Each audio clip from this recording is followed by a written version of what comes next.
Hello everyone, তোমরা কেমন আছো? আশা করি তোমরা সকলেই ভালো আছো, আর আমিও ভীষণ ভালো আছি। আজকে জানো তো, আমার বাপের বাড়ির দ্বিতীয় দিন সকাল, আর সকালবেলা উঠে স্নান টান করে নিয়েছি। আসলে আজকে আমার দুই মামাতো বোনকে আর তার হাজব্যান্ডদের আমার মা লাঞ্চে ইনভাইট করেছে খাওয়ার জন্য। তো তারই রান্নার প্রস্তুত চলছে। এদিকে রান্নার মাসিও চলে এসেছে, কিন্তু আমরা একটু কেটে কুটে দিচ্ছি যাতে রান্নাটা একটু তাড়াতাড়ি হয়। আর এদিকে রান্নারও না অনেক কিছু আইটেম করছে। সাদা ভাত, ডাল, মিষ্টি কুমড়ার চপ, পটল চিংড়ি, তারপরে কাতল কালিয়া, পোলাও, মাংস, চাটনি, এত কিছু রান্না, তা একটু তো টাইম লাগবেই। ওর জন্য আমরা সবাই মিলে হেল্প করছি যাতে উনি একটু তাড়াতাড়ি করতে পারে। আর এদিকে আমাদের দেখুন, আমার ভাস্তিও কিন্তু কাজের হেল্প করছে। ও কিন্তু ভীষণ কাজের মেয়ে। আর এদিকে আমার বোনেরা চলেও এসেছিলো। তারপরে সবাই মিলে আড্ডায় বসেছিলাম। দুই বোন, বোনের জামাই, তারপরে ভাগনা ভাগ্নি, সবাই মিলে ভীষণ একটা আনন্দের দিন কাটালাম। আর এতটাই আনন্দ করতেছিলাম যে ভিডিও করব এত কিছু সবই ভুলে যাচ্ছিলাম। তার মাঝখানেও আমার ভাস্তি বারবার করে আমাকে মনে করে দিচ্ছি, পিপি ভিডিও করলাম না, ভিডিও করলাম না। তাই ও একটু একটু ভিডিও করছে, সেটাই তোমাদেরকে শেয়ার করছি। আমার নাম নীলেন্দ্র কর্মকার। আমার ইউটিউব চ্যানেল আছে নীলেন্দ্র কর্মকার মিজান।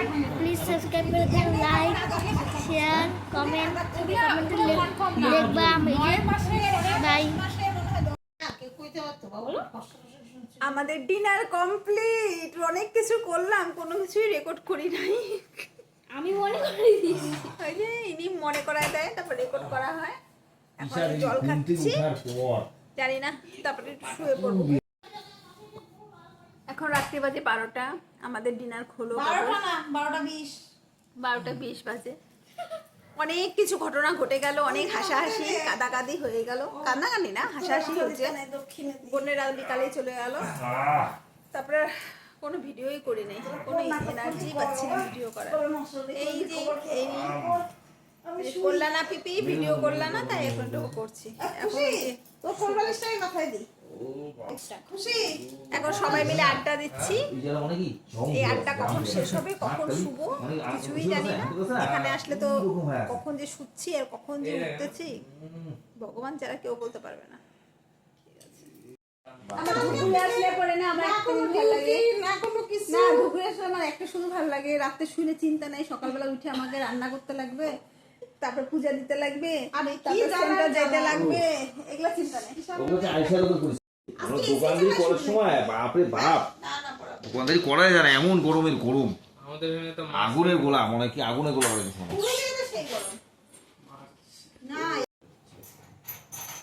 সারাদিনে 400 টাকা 500 টাকা। আবিরও তাই করে, যদি দোকানদারি থাকবে আজকে কোনো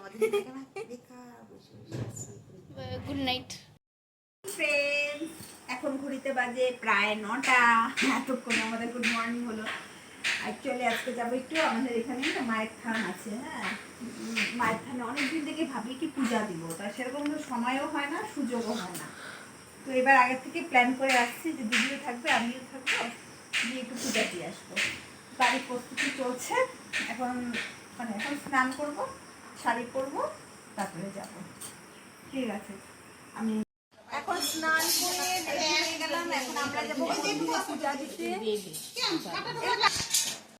তারপরে দিদিও শাড়ি ঠাড়ি পরে রেডি হয়ে গেছে, ও স্নান করে পুজোটা সেরে নিয়েছে। আর এদিকে মাও রেডি হয়ে গেছে, আর ভাই বউ যাবে না, ও একটু রান্না বান্না করছে। যাই হোক, আমরা তারপরে সবাই মিলে বেরিয়ে পড়লাম।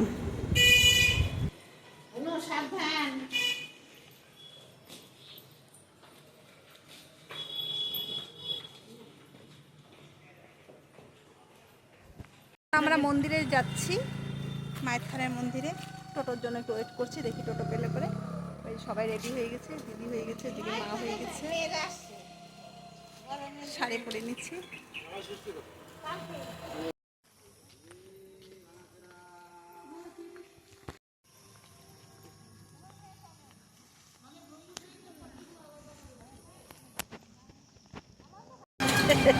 এখন টোটোতে উঠলাম, এখন যাচ্ছি মন্দিরের উদ্দেশ্যে। একটা কিচ্ছু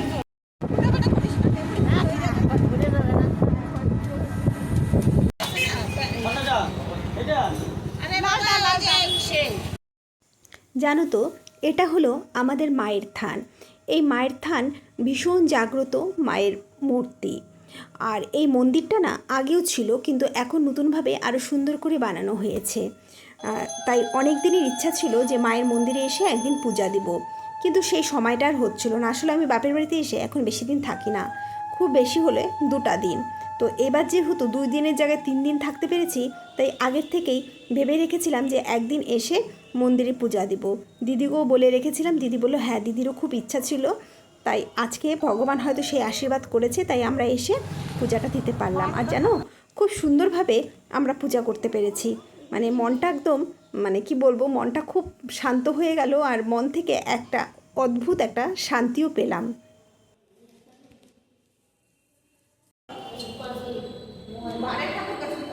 এই যে আমাদের শিবলিঙ্গে সবাই তো ঢাল লাগলাম, পূজা করলাম।